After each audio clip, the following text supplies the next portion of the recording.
Now, there is always a paper trail. Why people think there isn't is beyond me. So this woman in March 4th, 2023, was supposed to welcome her new baby. She already had a son, but she was welcoming a new baby.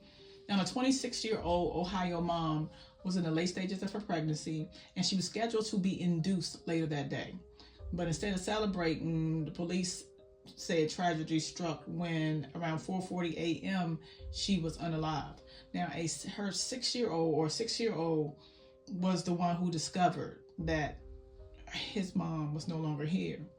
So the 6-year-old woke up and found the mother had suffered from a fatal wound and called his grandmother and said, and I quote, "My mommy has been shot." So Terry Kenmore, India's mom, later confirmed in court that her grandson was the one who had to make the call. Like, this is crazy. So when investigators started planning for the murder, they alleged that Kayvon Warren, who was 30, and Kenmore's boyfriend at the time, and the father of the unborn child, asked her to terminate the pregnancy. Okay, and you didn't have no problem going in and then let me stop. When she refused, he allegedly enlisted his two younger friends, a 20-year-old named Robert Irvin, and then Morris Suggs, who was 22 years old, in a group chat to unalive her. So the assistant prosecutor, David Hickenlooper, these names are killing me, told the judge that the phone records show that the trio spent weeks coming up with a plan.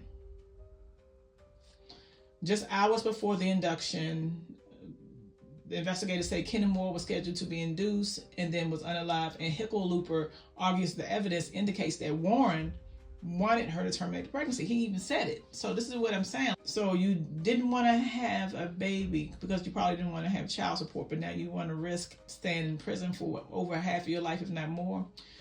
So anyway, after a 2-year investigation for more than 2 years, the Coleraine Township Police worked the case, and on August 22nd, 2025, they announced that Warren, Irvin, and Suggs had been charged with 2 counts of murder. One for Kenmore, one for an unborn baby, and prosecutors said that digital evidence like text and tracking data, they had everything, okay, on these fools. In the family's reaction, Terry Kenmore expressed anguish that the men had received bond in the first place because, like she said, my daughter wasn't able to get bond.